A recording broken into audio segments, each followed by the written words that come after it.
Before there were names, before there were nations, before there were temples, scriptures, laws, and kings, there was only the One. Not divided, not hidden, not competing, not judging one people above another, but simply being. From that source came life, and from life came awareness, and from awareness came the long journey of humanity searching for what it had never truly lost. The world was not made as a prison, but as a place of unfolding. Light moved across the waters, wind crossed the emptiness, and life rose quietly into being. All things were connected from the beginning. The tree, the bird, the river, the stone, the breath in the chest of man. Nothing stood apart. Nothing was born carrying hatred.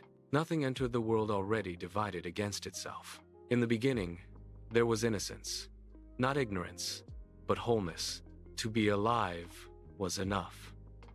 To breathe was enough. To stand beneath the sky and feel no shame, no craving, no jealousy, no fear of tomorrow. This was the first harmony. But awareness brings choice, and choice brings distance. The moment man began reaching beyond simple being, he entered the world of striving, comparison, possession, and doubt. With that distance came struggle. Life became labor. Love became vulnerable.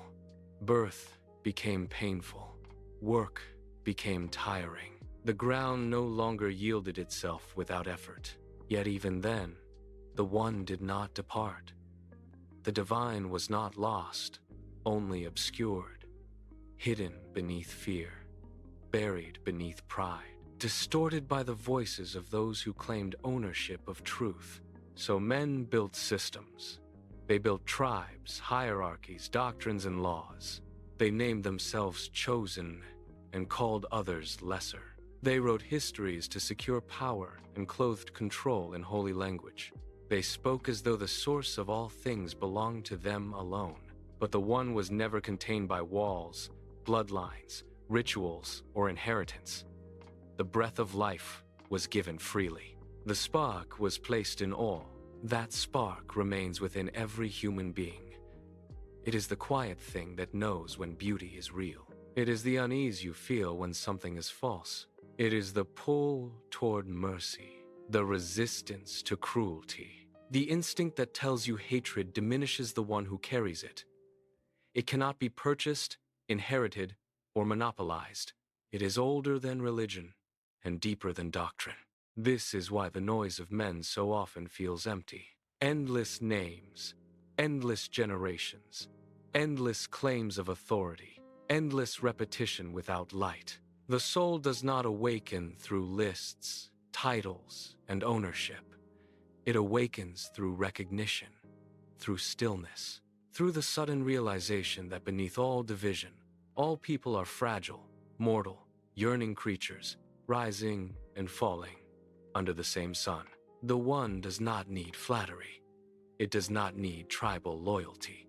It does not need man to recite history in order to be known. What it asks is simpler and harder. Let go of hatred.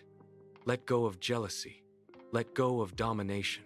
Be still enough to hear what remains when pride is silent. Live in such a way that the light within you is not smothered by bitterness, greed, or fear. Pray then, not as a beggar trying to gain favor, but as one seeking clarity. Ask not to be placed above others, but to see more clearly, love more honestly, and walk more steadily. Ask for the strength to remain human in a world that rewards hardness. Ask for the wisdom to recognize truth even when it comes stripped of ceremony. The journey of life is not about becoming ruler, chosen, superior, or certain. It is about remembering that you came from something greater than the systems of men. Remembering that no tribe owns the eternal. Remembering that what is deepest cannot be controlled, only encountered. The path is not in mastering every law or tracing every lineage, but in turning inward without becoming selfish and outward without becoming cruel. The sun rises and the sun sets. Generations come and go. Kingdoms speak loudly, then vanish. Books are copied, edited, translated, fought over, and used for purposes both noble and corrupt. Still, the deeper truth remains untouched. You are alive, you are conscious, and within you is a spark that points beyond the world of appearances. Know that spark. Guard it. Follow where it leads when everything else feels manipulated, confused, and heavy with the fingerprints of men. If there is a true voice beneath the noise, it will not enslave you with endless complication. It will call you back to what is simple, living, and real. Know me, it says, not through fear, but through recognition. Know me, not because others command it, but because something in you has already begun to remember. And the rest is your journey.